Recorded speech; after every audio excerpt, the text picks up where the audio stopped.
Hello students, welcome back to another video. अगर आप लोग बीएस सेकेंड ईयर के 4th सेमेस्टर में हैं और पॉलिटिकल साइंस पढ़ रहे हैं जिसमें आपको वेस्टर्न पॉलिटिकल थॉट पढ़ना है, यानी कि पाश्चात्य राजनीतिक चिंतन आपके पेपर का नाम है और आज से हम इसका क्लास स्टार्ट कर रहे हैं। आज हम इसका यूनिट नंबर 1 पढ़ने वाले हैं और इसका जो न्यू सिलेबस है ऑल यूनिवर्सिटी के लिए हमने अपलोड कर दिया है, तो आप सिलेबस जरूर देखिएगा ताकि आपको पता चल सके कि आपको क्या क्या टॉपिक अपने 4th सेमेस्टर पॉलिटिकल साइंस में पढ़ना है। और इसके अलावा भी हर एक सब्जेक्ट की क्लासेस स्टार्ट हो चुकी है, तो चैनल पर विजिट करके जरूर देखिएगा। चलिए आज पढ़ते हैं पॉलिटिकल साइंस का यूनिट नंबर 1।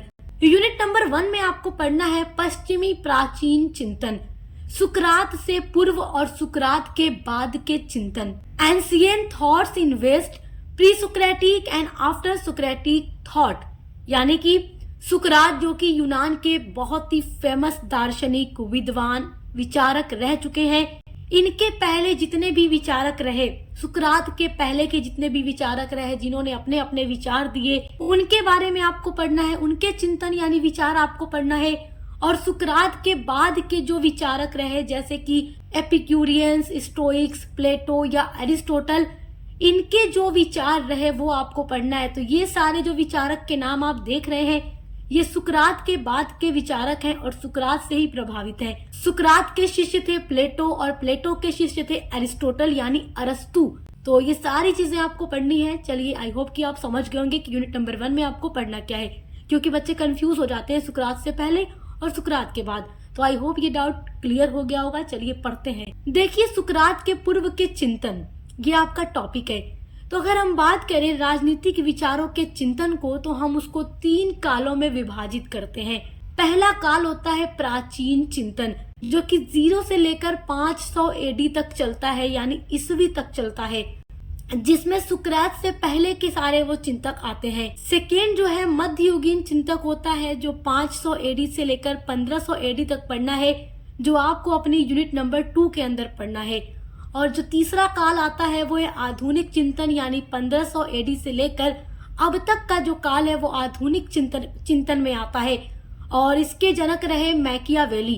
तो ये सारे टॉपिक आपको यूनिट नंबर 3 के अंदर पढ़ना है। फर्स्ट में आपको प्राचीन चिंतन में, चलिए इसकी शुरुआत करते हैं।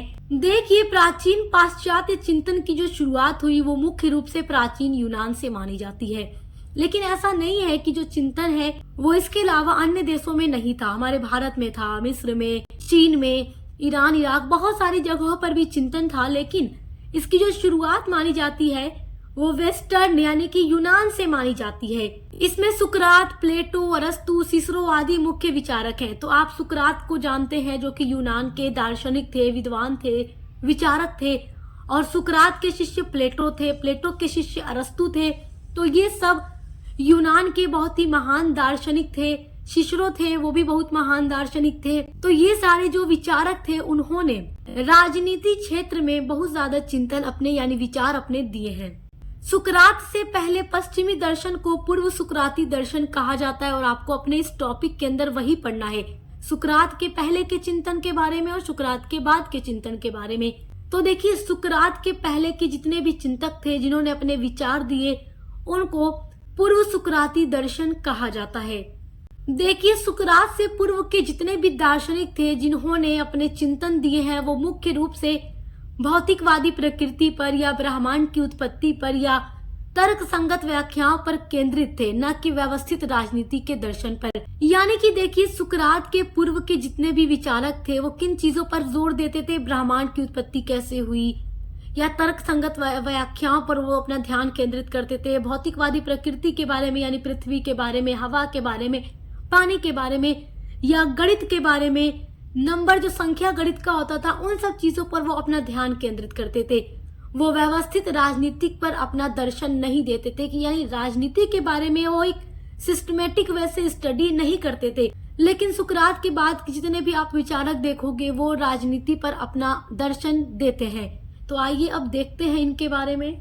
तो आइए अब जानते हैं कि प्रमुख पूर्व सुकराती दार्शनिक कौन है और उनके विचार क्या हैं। तो यानी कि सुकरात के पहले के जितने भी दार्शनिक हैं जिनका प्रभाव काफी सुकरात पर भी पड़ा था और सुकरात के जो विचार हैं वो काफी ज्यादा इनसे प्रभावित भी हैं। तो आइए सुकरात के पूर्व दार्शनिकों के बारे में जानते हैं। देखिए, सबसे पहले थेल्स के बारे में जानेंगे। इन्हें प्रथम पश्चिमी दार्शनिक माना जाता है, जिन्होंने माना कि हर चीज का मूल तत्व जल होता है, क्योंकि जो जल होता है वो ठोस में भी पाया जाता है, द्रव में भी पाया जाता है, गैस के रूप में भी पाया जाता है। तो जो थेल्स थे, उन्होंने हर चीज का जो मूल तत्व माना वो जल को ही माना है। थेल्स के बाद आते हैं एनाक्सिमेंडर। एनाक्सिमेंडर जो थे, उन्होंने मूल तत्व को असीम या असीमित बताया है। और जो एनाक्सिमेंस थे, ये जो थे, इन्होंने वायु को ही मूल तत्व माना है। उसके बाद पाइथागोरस संप्रदाय आता है। और पाइथागोरस, देखिए, आप गणित पढ़ते हैं तो गणित में इनका काफी ज्यादा योगदान है, और आप पाइथागोरस प्रमेय भी पढ़े होंगे गणित में, तो वो ये सिद्धांत भी इन्होंने ही दिया था। उसके बाद देखिए हेराक्लाइटस। देखिए, इन्होंने परिवर्तन को ब्रह्मांड का सार माना। एक ही नदी में दोबारा नहीं उतरा जा सकता, यानी ये परिवर्तन मानते हैं, हर चीज क्या परिवर्तित होती है। इनके अलावा पार्मेनिडीज संप्रदाय आता है। पार्मेनिडीज के बाद इम्पेडाक्लीस संप्रदाय आता है। उसके बाद एनाक्सागोरस संप्रदाय आता है, फिर आयोनियन संप्रदाय आता है, और फिर इसके बाद सुकरात, प्लेटो और अरस्तु आते हैं। यानी कि इनके बाद सुकरात आते हैं। तो सुकरात के जो विचार थे अपने पहले के सभी विचारकों से प्रभावित थे। और देखिए, सुकरात के पहले के जो भी विचारक थे, वो किन चीजों पर ज्यादा मतलब अपना ध्यान केंद्रित करते थे।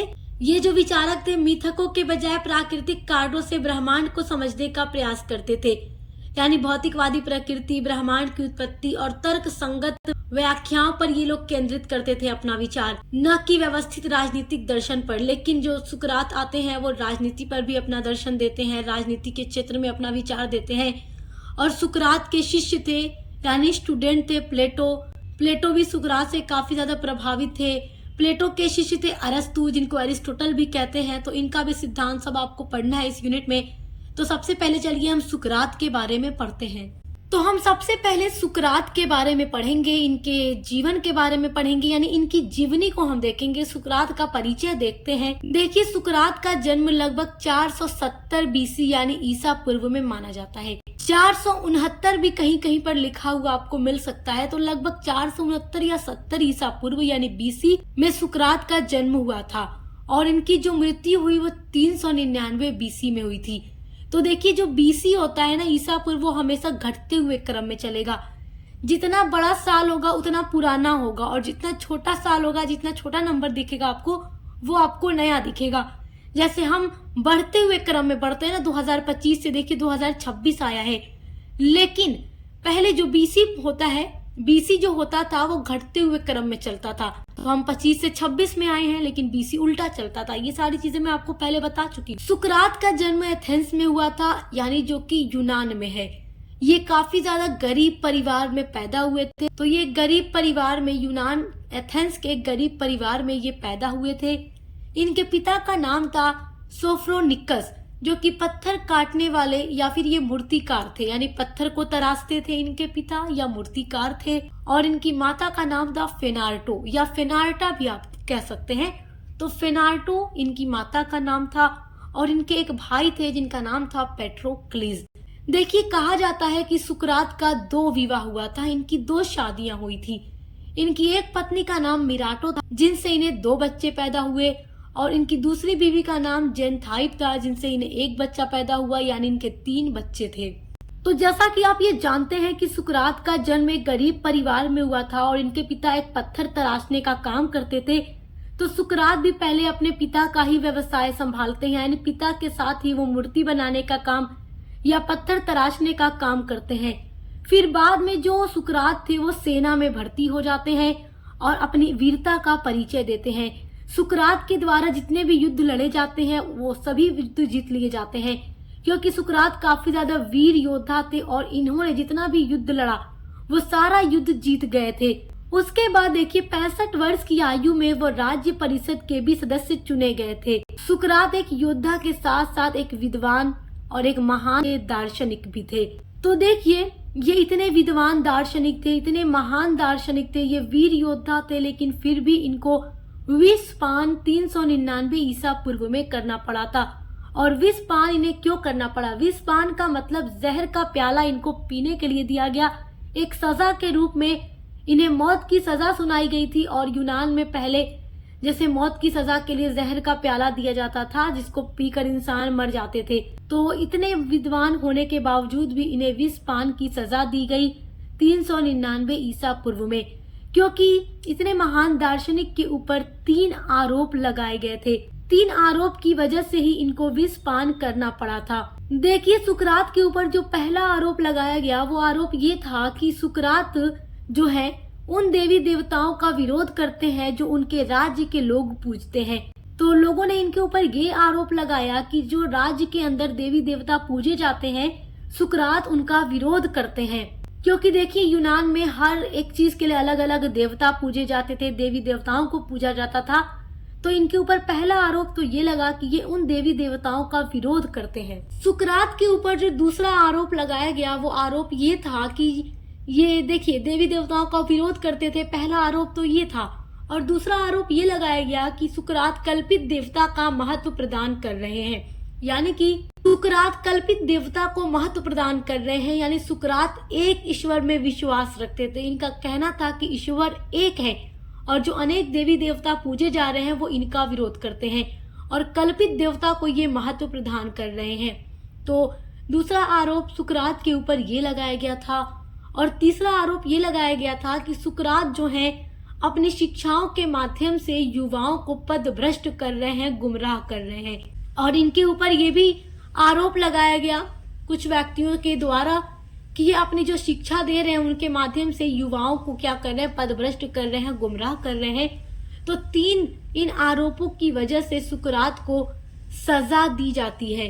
तो इनके लिए एक दिन तय किया जाता है, इन्हें जेल में बंद किया गया और इन पर एक दिन तय किया गया कि आज के दिन ही सुकरात को जहर का प्याला दे देना है और सुकरात वो पीते ही मर जाएंगे।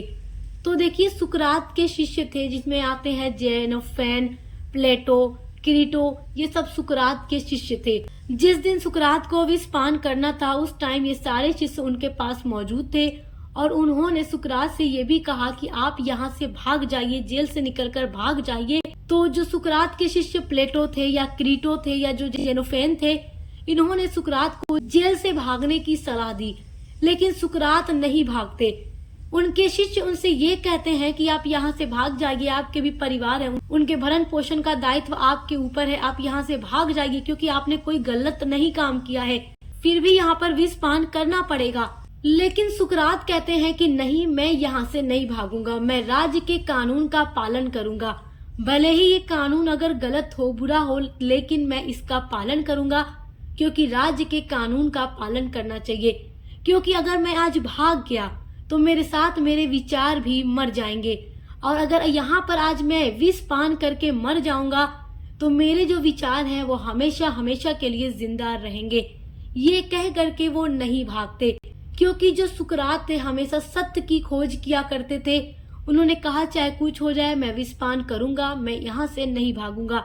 मेरे भागने का मतलब है कि मेरे विचार मर जाएंगे, और अगर मैं राज्य के कानून का पालन करूंगा, विषपान कर लूंगा, तो मेरे विचार सदा जिंदा रहेंगे। देखिए, सुकरात के जो शिष्य प्लेटो थे उन्होंने अपनी बहुत ही फेमस बुक का नाम है एपोलॉजी।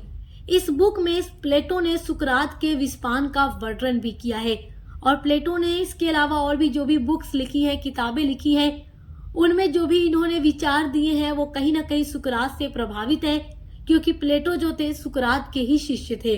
सुकरात जो थे हमेशा सत्य की खोज करते थे, तो सुकरात के बाद उनके दर्शन को प्लेटो और अरस्तु ने आगे बढ़ाया, क्योंकि सुकरात के शिष्य प्लेटो थे और प्लेटो के शिष्य अरस्तु थे। ये बात याद रखिएगा। आइए अब पढ़ते हैं सुकरात के विचार। सुकरात ने क्या विचार दिए हैं। देखिए, सुकरात प्राचीन यूनान के महान दार्शनिक थे और वे सत्य, ज्ञान और नैतिक जीवन पर जोर देते थे। सुकरात ने जो भी विचार दिए उनमें पहला विचार है निरपेक्ष एवं सत्य ज्ञान में विश्वास होना। देखिए, सुकरात का मानना था कि सच्चा ज्ञान ही सबसे बड़ा गुण है, और उन्होंने ज्ञान को भी 2 भागों में बांटा कि ये 2 तरीके का होता है। पहला ज्ञान बाह्य ज्ञान होता है और दूसरा ज्ञान वास्तविक ज्ञान होता है।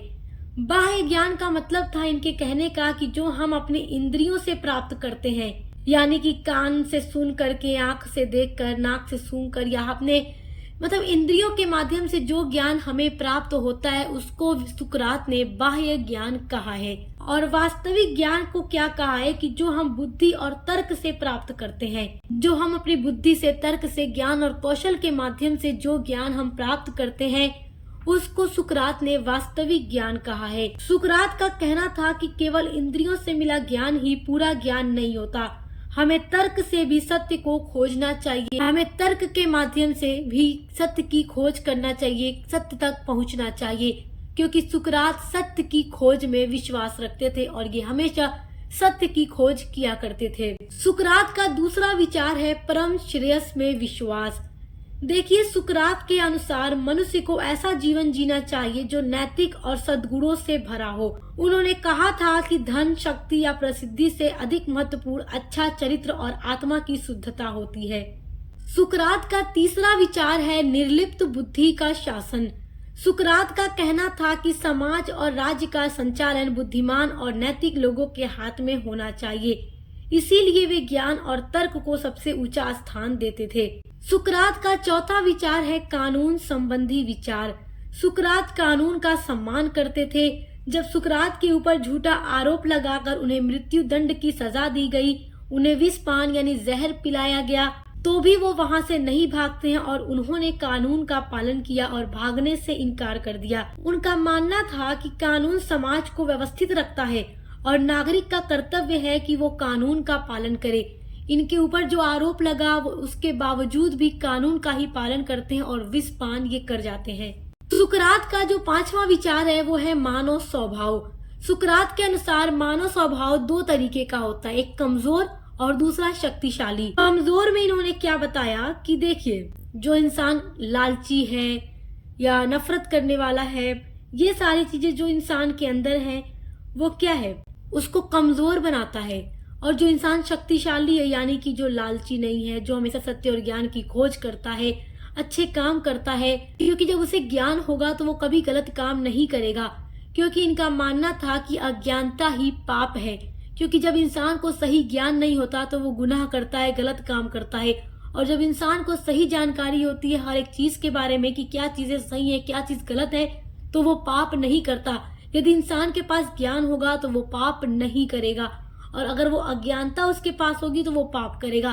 तो इसलिए ये मानव स्वभाव के बारे में भी विचार देते हैं। सुकरात का देखिए जो छठा विचार है वो है राजनीतिक बाध्यता का सिद्धांत। सुकरात के अनुसार नागरिकों को राज्य और कानून का पालन करना चाहिए, क्योंकि उनका कहना था कि जो नागरिक हैं वो राज्य के संरक्षण में ही रहते हैं और राज्य ही उन्हें सुरक्षा और व्यवस्था देता है। इसीलिए राज्य के नियमों का पालन करना नागरिक का नैतिक कर्तव्य होता है।